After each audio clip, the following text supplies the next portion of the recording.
Hi, I'm Jenn Wilson, your host of the Weekly Woo Woo, and this week we are talking family. We've got Thanksgiving coming up next week, and so we're going to talk a lot about family issues. And our guest today is medium and intuitive Marie Langahm, who channels spirits and also is an intuitive, so can do a lot of that kind of stuff. So when that comes to family, a lot of people are going to try and talk to people who have passed over.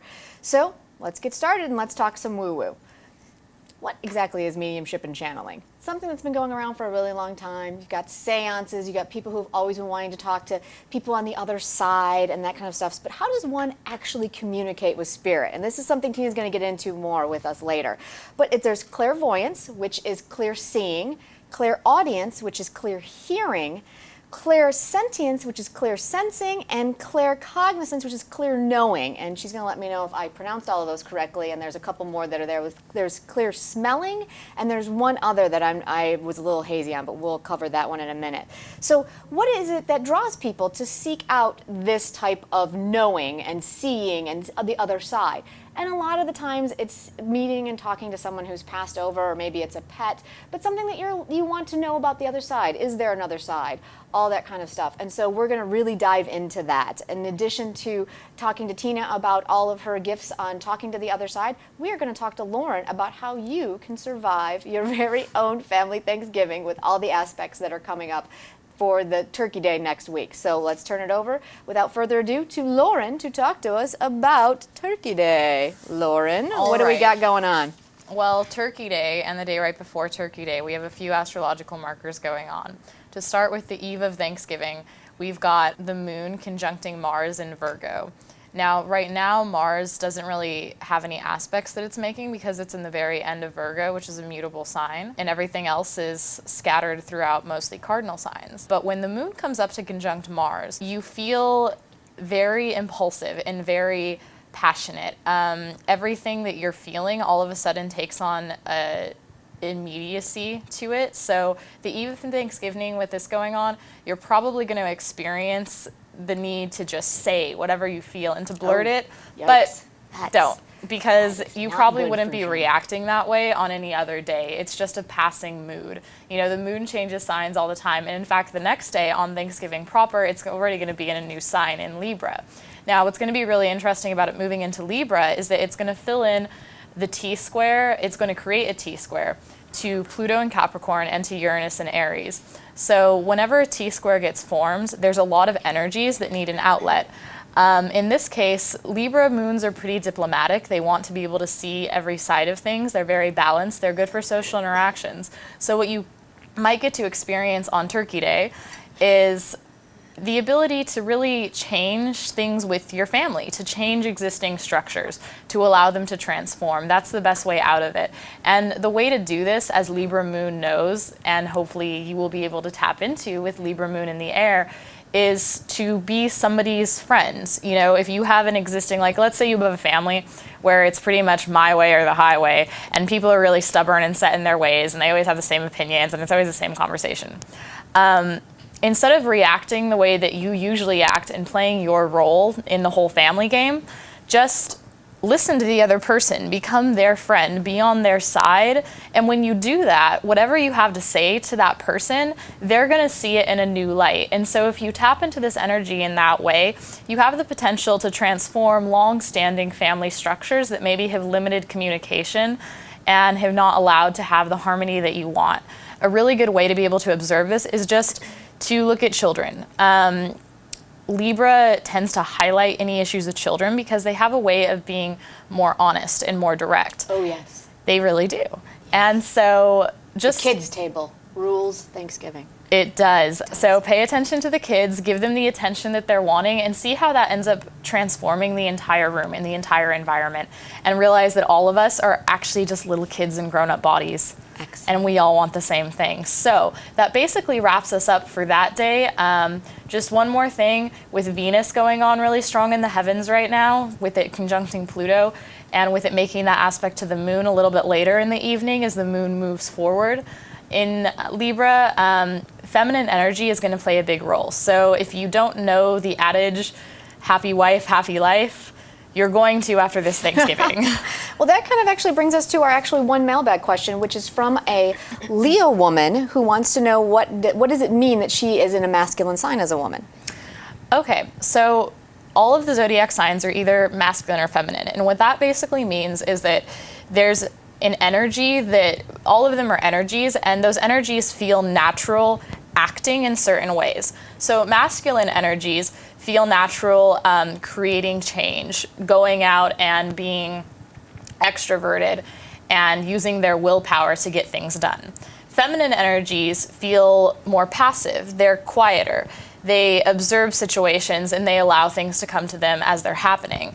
Obviously, as a Leo, you can be pretty, quiet and passive sometimes, and so that might seem like a weird distinction. But when you're talking about sun signs, it has to do with ego. So for you, as a Leo woman, your ego drive, the way that you naturally interact with the world, is to be extroverted, is to show yourself off, is to use that wonderful fiery energy to enforce change in the environment around you. Whereas a feminine sign might not do the same thing. So you can totally be a woman and be a masculine sign, or be a man and be a feminine sign. It's just about using that magic and making it work for you. Absolutely. So use that magic, make it work for you, and have a glorious and very diplomatic Thanksgiving. So with that, we are now going to meet our guest, Tina Marie Langahm, who is from treeoflighthealing.com, and she is going to talk to us about her background in being a medium and intuitive. Welcome. Thank you so much for coming on the show, Tina. Really appreciate it. So why don't you just give us a little brief background on your practice and how you got into all of this? Okay, well, I did not choose to get into all this, actually. Along about, say 2010, I started getting interested in mediumship because only one reason, and that was the reason of wanting to meet my brother from the other side that has crossed. He crossed over in 1998, and 2006 I started seeing spirits come to me on the other side just from meditating, and I was really frustrated. I didn't want it. I just wanted them to go away, and I was thinking, like, why all these years, why am I seeing all these other people that I don't want to see? Right. I just want to meet my brother, my best friend, my guy, my buddy, and I was 20, he was almost 19, we were best friends, and this woman was having a mediumship workshop, and I took it, and she gave me some tools. She gave us a toolbox to live our life, knowing that we have these gifts now, and I was able to connect with my brother for the first time. Oh, that's amazing. And it was like a dream come true. That's Sure. how I described it. And then she said, "Go out and practice, guys." And I was like, "I'm not gonna." So with communicating with your brother, which was an amazing experience, Oh, yeah. do you experience it? Did you see him? Did you hear him? Did you just sense him? The first thing that we did was automatic writing, Uh-huh. and I would ask a question and then wait for the answer, ask the question, wait for the answer, and then I didn't have to write anymore. I could hear him. And that's where I discovered my clairaudient gift, where I could hear, and then I could see him too. It was like a memory to me, but only it was happening like now. And I could hear him laughing. And so is it their voice, or is it just a voice in your head that? It's his voice. Is it? Oh, that's fun. Yeah, That's amazing. It's his voice. Yeah. Oh my God, that must have been so amazing. Yeah, And do you still talk to him all today? the time. Oh, that's fantastic. Oh, that's great. Yeah. And so you do. So you work mostly with the audio visual, and then those are the two big ones for you, correct? Yes, and claircognizance, where I Okay. know something's happening, and I don't know how I know it, but I know that it's happening. Okay. Yeah. And then you said you also talk with guides occasionally? Sometimes I see people's guides when I'm doing readings on people. Okay, or- so you would see my guides if you were doing a reading on me, so you don't have specific guides that you work with. I do.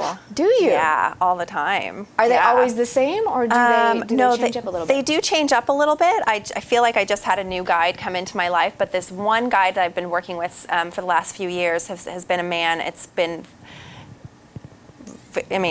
I know he's there all the time. So Really? yeah, and he gives me guidance. Yeah. Oh, that's fascinating. And his voice is different. That's how I know. So you were saying that it's like seeing a movie or a memory for Yeah, you. it is. Yeah. And you've been able to develop this through the course of training and that type of stuff? Training, and also a lot of stuff that I learned on my own that no one told me about. And the main thing that I found all my what do I say, how I organized like all my boundaries and stuff like that was number one, meditation. Really? Okay. Meditation is all the way. And when people come to actually see you or do a session with you, I would assume that mostly it's talk to people that have passed over. Is that usually their big It issue? is.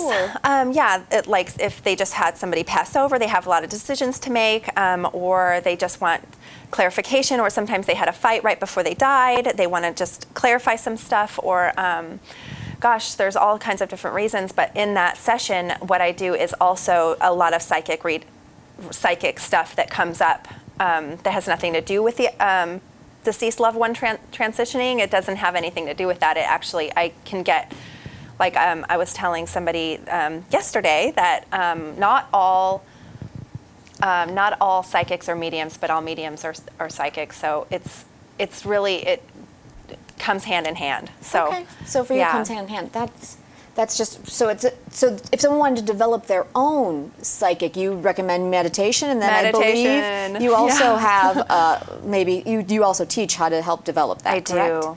Yeah. And that would be at the treeoflighthealing.com. Yep. Okay, great. Exactly. So treeoflighthealing.com if you would like to also tap into your own mediumship. And so just something that is just, in my opinion, I thought was really bizarre being the wrong word, but ironic. Sylvia Browne, quite possibly one of the most infamous and famous medium/psychics ever, just passed away yesterday. I know. And you're our guest today. I know. So just, do you have any... I read it this morning on the news online, and I was like shocked. Like, I don't know, I felt very shocked, and then I felt like sad for her family. But truly, I mean, she's transitioned, and what I believe is that maybe she decided that was her time. It's like her exit date, and she's, sometimes people can help better on the other side than they can here on Earth. So, right. Yeah. Well, good. Well, let's hope she's we'll doing some good work over there. Yeah. She ran into a few sketchy moments while she was working on this side. So let's see what she can maybe do on the other side. Yeah, I hope so. Godspeed, Sylvia. Yeah. And so you had mentioned that you might want to do a little mini reading before we Sure. move into our world of woo-woo. So, Okay. Great. All right.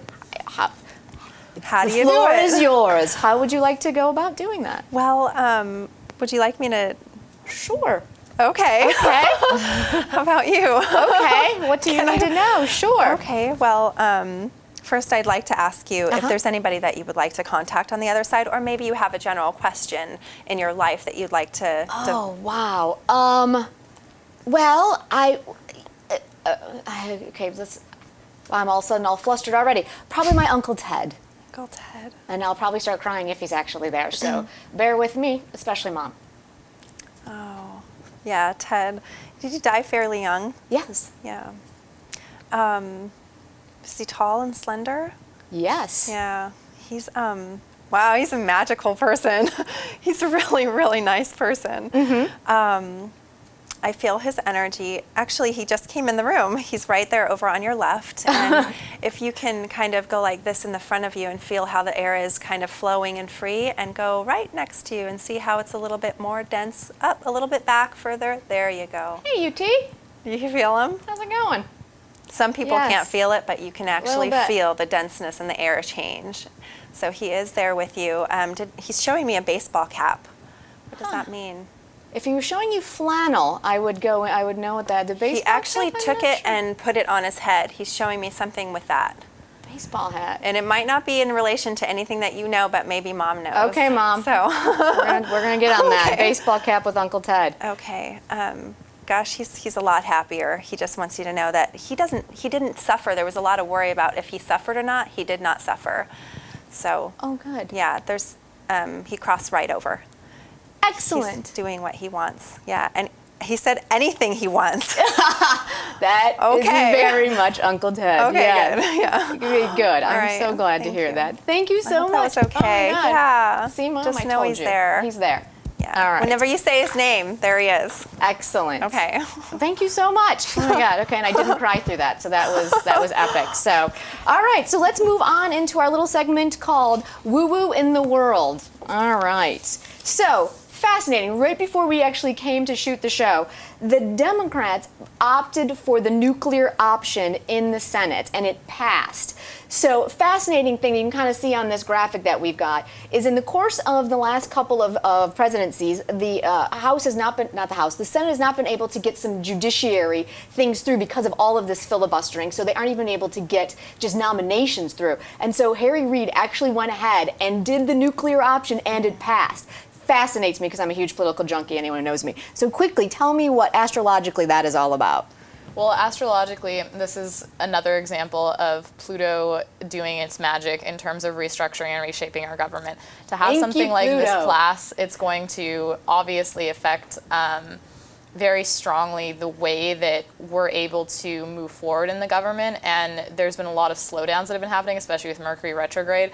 So we'll have to see how it develops. But I must caution that with Venus retrograde coming up and having it be in Capricorn conjuncting Pluto, we're probably going to end up maybe rethinking this decision. It wouldn't surprise me if within a couple of months' time, people start discussing whether or not this was the right thing to do, whether or not the filibustering law should be put back into place. Right. But maybe with a few caveats that it doesn't completely create gridlock. I think Exactly. everyone would agree with that. But what's happening right now is just we got massive gridlock. And anyway, and do you have any hits on that? I just see a lot of conflict, a lot of people Sure. going this way or that way, and we should do this because of this and not because of that, and just a lot of conflict Sure. within what's going on. Do I your feel spirit guides, like, do you have any access to the other side that maybe, or energies that know more about how we're going to be transitioning in the future? Can they talk to us on that? That's really interesting that you said that. Sometimes I do, and they have talked to me about a worldly events, but it doesn't happen often. I don't know if I'm getting anything right now, right this moment, but I have had, like, our universe is going in a very good direction, even though it seems very chaotic. Trust me, it's going in a very good direction. I actually do feel that. For all the chaos that's happening, I feel like Yes. we're doing it to shake off the stuff that's crazy. Yes. Which is good. It's kind of burning Yeah. off the bad stuff. So, Yes. very cool. So another big thing, I don't know about you on Facebook, but you can't even open up your Facebook right now without seeing this Girls Goldilocks ad to get girls to be more interested in being engineers than princesses. And can't we be both? I mean, I want to be an engineer with a princess tiara. But what is it with this? I mean, I love the fact that we are trying to get girls into other areas, but why do we have to give up one for the other? Well, we don't. Okay, good. Plainly and simply, but I understand why there's this feeling within the collective consciousness that we need to go to extremes. You know, coming back to Venus again, Venus obviously is the feminine energy, and it's the idea of what female energy and femininity should be. And so to see it moving into Capricorn, which is all about structure, it's a sign that directly deals with engineering. I guess it's perfect, right? Seeing as how they're Interesting. using Exactly. engineering as their example, we're going to see a continued, this I also think goes back to what we talked about last week with Pluto and Uranus in the 1960s and the social changes that started there, and how we're going to see all of those issues get readdressed again, kind of like they're checking in with each other. We're checking in as a society again with these issues to see where we've really gone. So the controversy that stemmed over this is the question of, is this sexist? Are we Right. sexist? Is it even a sexist idea to think that we need to transition and have this advertising for our daughters to have toys? And I think it's hilarious that they use the Beastie Boys song Girls, Yes. which is one of the most sexist songs ever, and they revamped it to make it cool and feminist. Anyway, do you have any quick hits on that? I don't. I just feel like women are getting more powerful. I mean, Absolutely. so the women are just Yeah. getting into their It's- power. They're yeah. stepping into their own, And it's so amazing, and I love it's- it. Yeah, it's really. Oh, good. clear. Well, I'm glad your So, hits are yeah. telling you the exact same thing. And you cannot talk about anything that happened in the world in the last week without talking about the BatKid. I mean, come on. Could he be any more adorable, or could San Francisco be any cooler? I'm sorry. They completely transformed their entire city into Gotham for this kid for Make-A-Wish. I mean, it just gave me goosebumps. Me It was one of the greatest too. stories of the year. I So know. just really Goosebumps. quickly before we wrap up today. Really quickly, I think this is Uranus and Aries and Jupiter and Cancer. You know, Cancer is very related to children. It's very caring. It's nurturing. It's a nurturing sign. And Jupiter is generous. It's where we just give for the joy of giving. And so this is an example of how society has come together. The whole city of San Francisco did this. Thousands and thousands of people came together just for the sake of giving this little boy this experience. And the consequence was we all got this experience. It was, and it was a collective. Any And other when hits you other than that? give, you get. Absolutely. That's like all I could think of. Absolutely, and that is just the greatest way to end the last episode we've got until you hit Thanksgiving. When you give, you get. And let's just have a great Thanksgiving. Thank you so much in our own Thanksgiving for watching us, and please jump back in with us right after the holidays. Tina, thank you so much for an amazing show. Lauren, as usual, your amazing insight. You're and thank you for welcome. watching, and we look forward to seeing you again after the holidays. Enjoy your holiday and your family. Bye. For more weekly woo-woo, like us on Facebook, follow us on Twitter, and subscribe to us on emPOWERme.tv.